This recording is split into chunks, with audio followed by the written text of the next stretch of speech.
বিসমিল্লাহির রহমানির রহিম। ভাই ও বোনেরা যে যেখান থেকে আমাকে দেখছেন এবং শুনছেন, আপনাদের সবাইকে আমার সালাম, আসসালামু আলাইকুম।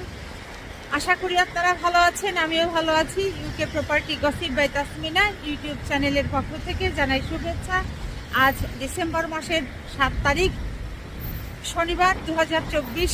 এই মুহূর্তে লন্ডনের তাপমাত্রা আছে 6 ডিগ্রি সেলসিয়াস, তবে অনুভব হচ্ছে 10 ডিগ্রি সেলসিয়াসের মতো। সকাল থেকেই বৃষ্টিপাত হচ্ছে এবং আবহাওয়া সতর্কতা অবলম্বন করে সবাই চলাফেরা করছেন, কারণ ওয়েলসের ওদিক দিয়ে বেশ ঝড় হচ্ছে। তো যা হোক, তারপরেও কাজে বের হতে হয়েছে। কাজ শেষ করে আবার একটি ট্রেনিং ছিল মেডিকেশনের উপর, সেই ট্রেনিংও শেষ করলাম। এবার বাসায় ফিরে যাচ্ছি। তো যেতে যেতে আপনাদের সাথে আজ যে বিষয়টি নিয়ে কথা বলতে চাচ্ছি সেটা হলো যে আমরা অনেক সময় মাছ দিয়ে ভাত খাই। এই মাছ দিয়ে ভাত খাওয়ার সময় দেখা যায় হঠাৎ করে একটি কাঁটা গলার মধ্যে লেগে যায়, বিঁধে যায় কিংবা বিন্দে যায়, যে যেটাই বলি, যেভাবেই বুঝি। মোট কথা, মাছের কাঁটা গলায় আটকে যায়। আর যাদের এই মাছের কাঁটা গলায় আটকে গিয়েছে, কি অবস্থা হয় সেটি তো বুঝেছেন, টের পেয়েছেন। তো ভারতের অবস্থা হয়েছে ওই একই রকম। শেখ হাসিনা হয়েছে এখন মাছের কাঁটা। শেখ হাসিনা মাছের কাঁটা হয়ে এখন ভারতের গলায় আটকে গিয়েছে। এজন্য বলছি, আপনারা দেখেছেন ভারতের পশ্চিমবঙ্গের কলিকাতায় বেশ কয়েকদিন ধরেই বিভিন্ন পত্রপত্রিকাতে, তারপর হচ্ছে টিভি চ্যানেলগুলোতে যেভাবে বাংলাদেশ সম্পর্কে মিথ্যা অপপ্রচার চালিয়ে যাচ্ছিল, এখন কিন্তু অনেকটা থেমে গেছে। কারণ হলো, তারা বুঝে গেছে যে এগুলো করে তাদের লাভ হবে না। সেই সাথে আপনারা আরও দেখেছেন যে ভারতের পশ্চিমবঙ্গের কলিকাতার যারা সাধারণ মানুষ আছেন, ব্যবসায়ীরা আছেন, বিভিন্ন পেশার সাথে যারা সম্পৃক্ত আছেন, মোট কথা যারা কাজ করে খান, এই সকল মানুষগুলো কিন্তু একেবারে বিরক্ত হয়ে গেছে এই শেখ হাসিনার প্রতি। কিভাবে বিরক্ত হয়েছে তাহলে কিছু আপনাদের উদাহরণ দিচ্ছি।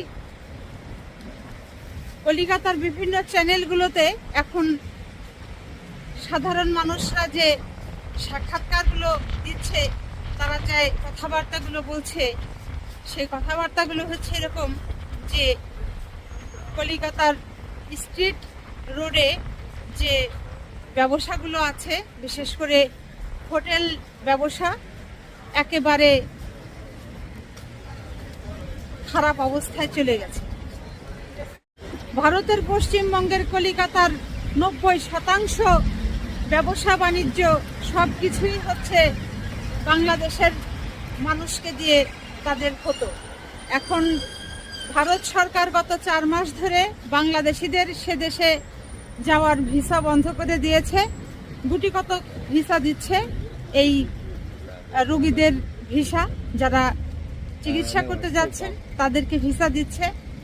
অন্যান্য ভিসাগুলো বন্ধ করে দেওয়া হয়েছে, যে কারণে দেখা যাচ্ছে যে প্রকট আকার ধারণ করেছে। বাংলাদেশ থেকে 90% লোক ভারতের পশ্চিমবঙ্গে যাওয়া কমিয়ে দিয়েছে। এখন অনেকেই যেতেন বিভিন্ন ব্যবসা পারপাস, তারপর হচ্ছে অনেকেই যেতেন চিকিৎসা পারপাস। যেহেতু ভারত সরকার বাংলাদেশের নাগরিকদের নতুন করে ভিসা দিচ্ছে না, যে কারণে মাত্র 10% এখন যাচ্ছে। অর্থাৎ যাদের আগে ভিসা নেওয়া ছিল, মেয়াদ আছে, তারাই শুধু যেতে পারছেন। ওখানে যে হোটেলগুলো আছে, হোটেলগুলোতে বাংলাদেশের পর্যটকরা থাকতেন, হোটেলগুলো ভাড়া নিতেন, কিন্তু যেহেতু পর্যটক যাচ্ছে না, হোটেল ব্যবসায়ীদের একেবারে মাথায় হাত, তাদের ব্যবসার 12টা বেজে গেছে এবং তারা বলছেন যে এই 5তলা, 10তলা, 15তলা, 20তলা বিল্ডিংগুলো, ভবনগুলো যে মালিকের কাছ থেকে তারা ভাড়া নিয়ে হোটেল ব্যবসা পরিচালনা করতেন, বাড়ির মালিককে অর্থাৎ বিল্ডিংয়ের যিনি ওনার, তাদেরকে এই হোটেল মালিকরা ভাড়া দিতে পারছেন না। দেবেন কোত্থেকে? যে বাংলাদেশের পর্যটকরা ওই হোটেলে গিয়ে উঠতেন, থাকতেন, ভাড়া দিতেন, সে ভাড়াটা দিয়েই তো তাদের ব্যবসা চলতো। অতএব যেহেতু 90% বাংলাদেশের পর্যটকরা যাচ্ছে না, যেহেতু বাংলাদেশের পর্যটকরা এখন যাচ্ছে না, হোটেল ভাড়া নিচ্ছে না, এজন্য ওই কলিকাতায় যারা হোটেল ব্যবসায়ী আছে তাদের ব্যবসায়, হোটেল ব্যবসায় ধস নেমে গেছে।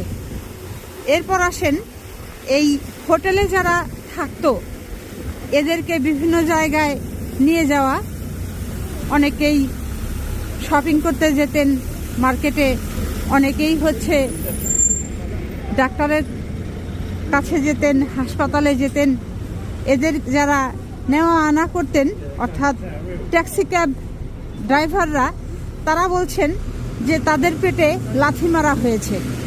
অর্থাৎ এখন বাংলাদেশের পর্যটক নেই, তাদের রুজি রোজগার একেবারে কমে গেছে, তাদের পরিবার পরিজন নিয়ে তারা এখন চলতে পারছেন না গত 4 মাস ধরে। এরপর আসেন, এই যে পর্যটক যারা যেতেন তাদের খাওয়া দাওয়া করতেন কোথায়? হোটেলে, খাবারের হোটেলে। এই খাবারের হোটেলগুলোতে এখন লোক নেই, কে খাবে? যেহেতু বাংলাদেশের পর্যটকরা যাচ্ছে না, তাদের খাবারের দোকানগুলো একেবারে বন্ধ হওয়ার পথে। এরপর আসেন যে এই 90% মানুষ যারা বাংলাদেশ থেকে এই ভারতের পশ্চিমবঙ্গে কলিকাতায় যেতেন, তারা যে মার্কেটগুলোতে ঢুকতেন, শপিং করতেন, কাপড় চোপড়ের দোকানে তারা কাপড় চোপড় কিনতেন, কলিকাতার মার্কেটের দোকানিরাও এখন হাহুতাশ করছেন এই বাংলাদেশি ক্রেতাদের জন্য। তারা বলছেন যে তাদের ব্যবসা একেবারেই মন্দা, তাদের অনেক কর্মচারীদেরকে তারা ছাঁটাই করে দিয়েছেন গত 4 মাসে। যেহেতু দোকানে রুজি রোজগার নেই, আয় নেই, তারা কর্মচারীর বেতন দেবে কোত্থেকে? তো যে কারণে দেখা গেছে যে ভারতের শুধু পশ্চিমবঙ্গ নয়, এই যে আসাম আছে, ত্রিপুরা আছে, এই জায়গাগুলো দিয়েও কিন্তু প্রচণ্ড রকমের গোলযোগ, গণ্ডগোল হচ্ছে। আগে তারা এক রকমের কথা বলতো, সুর ছিল, সেটি এখন ঘুরিয়ে দিয়ে তারা বলছে যে এই শেখ হাসিনা ভারতে ঢুকবার পর গত 4 মাস ধরে তাদের সব কিছুতেই একটা মন্দা ভাব চলে এসেছে। কাজেই শেখ হাসিনা বাংলাদেশে চলে যাক এবং তাদের ব্যবসাপাতি সে আগের মতো সরব হোক, এটাই তারা চাচ্ছে। তাদের অর্থনীতি চাঙ্গা সচল হোক, অর্থনীতির চাকা সচল হোক, এটি এখন ভারতবাসী চাচ্ছে। আসলে বাহিরে অন্ধকার হয়ে গেছে, মানে সন্ধ্যা নেমে এসেছে, তো যে কারণে এরকম অন্ধকার অন্ধকার দেখা যাচ্ছে। আর প্রচণ্ড রকমের বাতাস, সেই সাথে বৃষ্টি হচ্ছে। সবাই ভালো থাকবেন, সুস্থ থাকবেন এবং আমার জন্য দোয়া করবেন। আমার এই চ্যানেলটিতে লাইক, কমেন্ট, শেয়ার এবং সাবস্ক্রাইব করবেন। আসসালামু আলাইকুম, আল্লাহ হাফেজ।